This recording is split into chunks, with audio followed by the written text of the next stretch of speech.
بسم الله الرحمن الرحيم، والصلاة والسلام على أشرف المرسلين سيدنا محمد صلى الله عليه وسلم. يا صباح الجمال على عينكم يا حبايبي. بصوا بقى، نصيحة من النوم النهاردة، قلت هنزل الولاد، ولما جيت بقى فطرت كده وهنزل تاني اشتري بقى شوية مشتريات. تعالوا نشوف جبنا ايه مع بعض. تعالوا بقى ايه نشوف انا جبت ايه معاكم النهاردة. نقول بسم الله. بقالنا كتير ما اشتريناش حاجات مع بعض، هي حاجات عادية اصلا، يعني حاجات كل بيت، يعني المنظفات العادية بتاع كل بيت. بس في حاجات النهاردة انا جايباها واستخدمها لأول مرة، انا عمري ما جبتها، فقلت هجربها يعني. دي بقية الفلوس اديت الراجل الفلوس كلها، قال لي باقي 10 جنيه. قلت له خلاص يا عم خليها لك ال10 جنيه.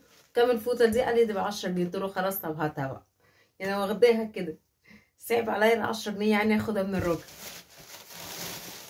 ودول فوطتين انا قلت يعني ايه للمسح بتاع الرخامة كده، الحاجات دي يعني خفيفة كده في الاستخدام.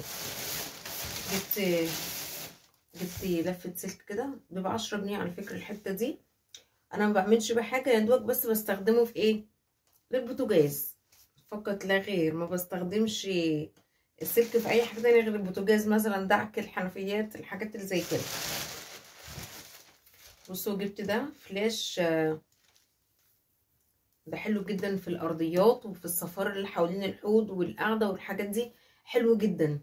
انا ما بستغناش عنه، كل ما بيخلص بصراحة لازم ان انا اجيبه تاني يعني. وجبت ازازة صابون مواعين اوكسي. انا على طول بجيب بريل بصراحة، مش هكدب عليكم، وقلت ايه اجرب المرة دي ايه اوكسي. دي على حظي بقى، كنت عايزة اجيب الكلور الابيض والالوان. كنت عايزة اجيب الازايز عشان انا ما بحبش الاكياس، يعني بتقع وبتتبهدل كده، وكنت عايزة اجيب الازايز. بس الراجل قال لي والله خلصانة. قلت له طب خلاص بقى هات اكياس وخلاص مؤقتا، عقبال ايه ما ولما يخلصوا يعني ابقى اجيب بقى، خلاص مش مشكله. اتكسفت بصراحه امشي واروح اجيب من عند حد تاني، قلت خلاص بقى كل واحد ورزقه. بصوا بقى حبايبي، انا بجيب فانيش. فانيش اللي هو بتاع البقع ده. بس ايه الراجل قال لي ده نازل كولوريكس منه باودر نوع جديد، فايه مرضتش اجيب منه كميه كبيره، جبت منه بس كيسين كده. قلت هجربه، لو لقيته حلو خلاص مش هجيب الفانيش تاني، وافضل مكمله في كولريكس، وساعتها بقى ابقى اجيب منه يعني العبوه الكبيره احسن، بدل شغل الاكياس بقى والكلام ده. جبت برضو كيس الاوكسي الجل ده للاسود بس، ايه ده؟ صدقوا ان في حاجه حصلت دلوقتي انا ما خدتش بالي منها خالص، مع اني كنت عايزه اجيبه للغساله الاوتوماتيك.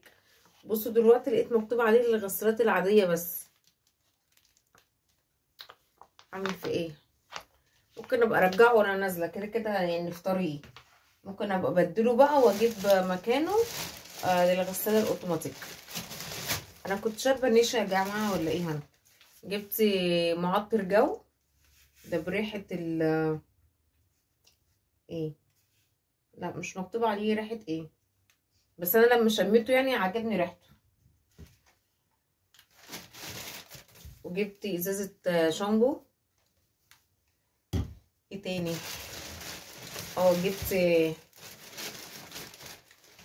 جبت لانس ملمع الازاز ده، اللي قال لي الاتنين مع بعض. كنت عايزه اجيب واحده بس، راح قال لي لا لازم الاتنين مع بعض.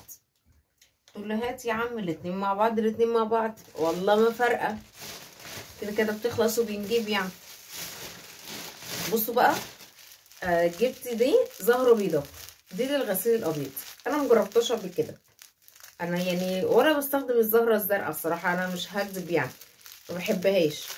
بس انا قلت عايزه خلطه بعد الابيض تكون حلوه، يعني بعيد عن الكلور بقى والحاجات دي كلها برضه، عشان بحس ان هي ايه مش بتديني البياض اللي انا عايزاه يعني، فاهمين؟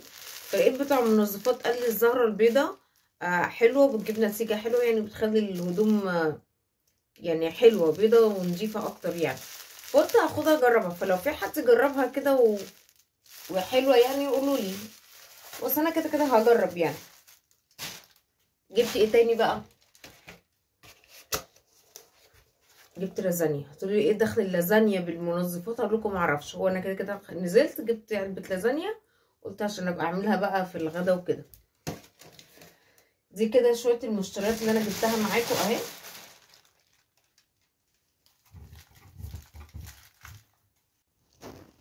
بصوا هو ده طبعا انا لقيته ب10، والكيس الكلوركس الابيض ده انا كنت فاكراه اغلى من كده، طلع برضه ب10، والالوان برضه ب10، والفلاش دي يا جماعه برضه ب10 على فكره، مش غاليه يعني، بس استخداماتها حلو قوي. بصي حتى مكتوب عليها بصراحه بتنظف الدنيا جدا.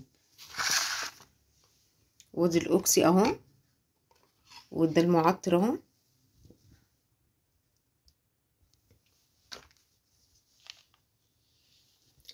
والزهرة البيضة، وعلبة شامبو. انا النوع ده اول مرة اجربه اصلا، انا على طول بستخدم نوع معين كده، بس بتاع منظفات قال لي بصراحة ده حلو والناس كلها بتيجي تاخد منه، فقلت يلا نجرب،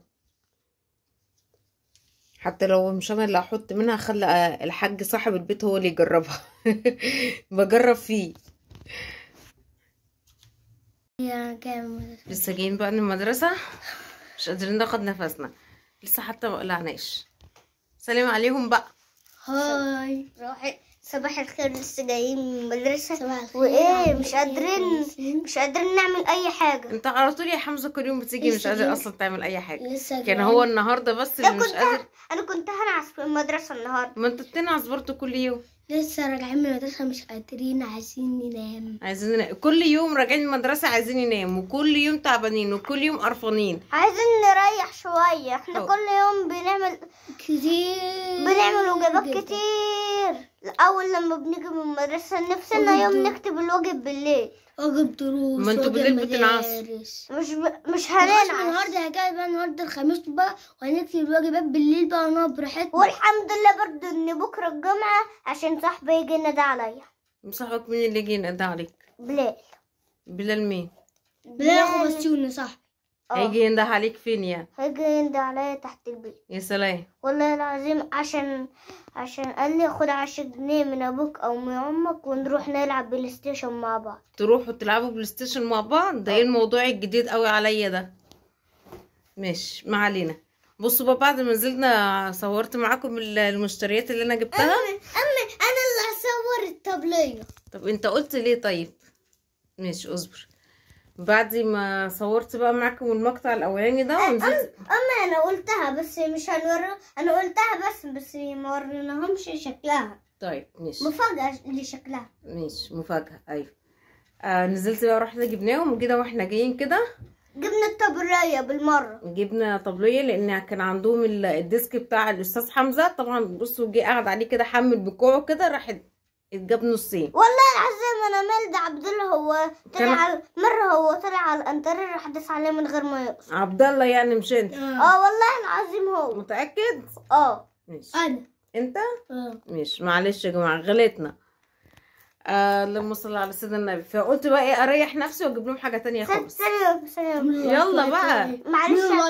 معلش عشان بقالنا كتير ما صورناش، بس اعملوا لايك. اعملوا لايك وفعلوا الجرس ويوصلكوا كل جديد. اعملوا لايك وفعلوا الجرس، قصدي اعملوا لايك واشتركوا في القناة انتي، وفعلوا الجرس عشان يوصلكوا كل جديد. يلا لايك لايك لايك لايك. ماشي، تعالوا بقى نوريكم احنا جبنا. بصوا جبنا بقى ايه، جبت لهم الطبليه دي.